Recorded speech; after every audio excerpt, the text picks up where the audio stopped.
ఒక్క ఓటు కూడా అటు ఇటు కాకుండా చూసుకోవాలి. నెక్స్ట్ మరి మనం ఏం చేయాలి? బిఎల్ఏల బాధ్యత ఏంది?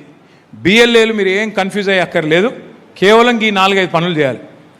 ఒకటి, మీ బిఎల్ఓ గారితో పాటు మీ అంగన్వాడీ టీచరో ఎవరుంటారో బిఎల్ఓ వాళ్ళతో పాటు మనం కంపల్సరీ ఇల్లు పోవాలి. వాళ్ళు ఏం చేస్తున్నారో జాగ్రత్తగా చూడాలి. మ్యాపింగ్ చక్కగా అయిందా లేదా, అట్లాగే ఏమైనా తప్పు రాస్తుండ్రా, ఏమైనా తప్పు పని చేస్తున్నారా జాగ్రత్తగా మనమే చూసుకోవాలి. ముఖ్యంగా ఒక అనుమానం ఉంది అందరికీ దేశంలో, వీళ్ళు కేంద్ర ప్రభుత్వంలో ఉన్న వాళ్ళకు పడని ఓట్లు తీసేసే ప్రయత్నం చేస్తారు అని ఒక అనుమానం అందరికీ ఉన్నది. కాబట్టి చాలా జాగ్రత్తగా మనం ఈ పని చేసుకోవాలి. రెండవది, ఇంతకుముందు నేను చెప్పిన మ్యాపింగ్ కానోళ్ళు ఉంటే వాళ్ళు మీరు ఎన్యూమరేషన్ ఫారం కంపల్సరీ నింపించాలి.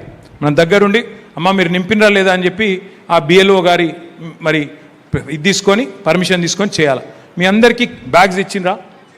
ఒక్కసారి చూపెట్టారు బ్యాగ్స్ అందరు ప్లీజ్.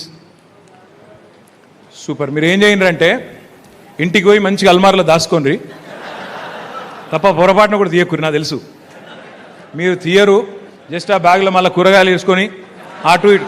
నాకు తెలుసు, నాకెరికే అసలే ఆ జూట్ బ్యాగ్ ఉంది, మంచిగా కూరగాయలు టిఫిన్లో మటన్ పెట్టుకొని అటు ఇటు పోయేందుకు వచ్చేందుకు వనికేస్తా అనుకుంటాను. మీరు ఆ కాగితాలు జర చదువురు, మీకు దండం దయా కాగితాలు చదువుని. అందులో రాసింది ఇదంతా ఇప్పుడు నేను మొత్తుకునేదంతా అందులో ఉంది. అలా ఒక్కొక్క పదం అనేది జర చదువుని. ఇదే ఇప్పుడు నేను చెప్పేది కొత్తదేం కాదు, మళ్ళీ మీరు మర్చిపోతారేమో అలా రాపించిన చదువుని. ఇంకేమైనా అనుమానం ఉంటే నన్ను అడుగుంటే నేను చెప్తా. మనం చేయాల్సింది 18 ఏళ్ళు నిండిన వాళ్ళ ఓట్లు రాపియాలి, ఎవరైనా చచ్చిపోయిన వాళ్ళు ఉంటే ఓట్లు తీపియాలి, తర్వాత ఎన్యూమరేషన్ ఫామ్లు నింపాలి. డూప్లికేట్ ఓట్లు అంటే ఏంది? ఇప్పుడు ఉదాహరణకు మనం మిడిమానేర్ ప్రాజెక్టు కట్టుకున్నాం, ఓ 7-8 గ్రామాలు ముంపుకు గురైనాయి. చీర్లవంచోళ్ళు చింతల్టాన్ వాళ్ళు మన కాన్స్టిట్యున్సీలు ఉండే, ఇడికెళ్ళి పాపం వాళ్ళు R&R కాలనీకి అవతలకు పోయినారు. ఒక చిన్న ముక్క ఇక్కడ మిగిలింది నాయనోరిపల్లె, మిగతా వాళ్ళందరూ వేములాడ కాన్స్టిట్యున్సీకి పోయినారు.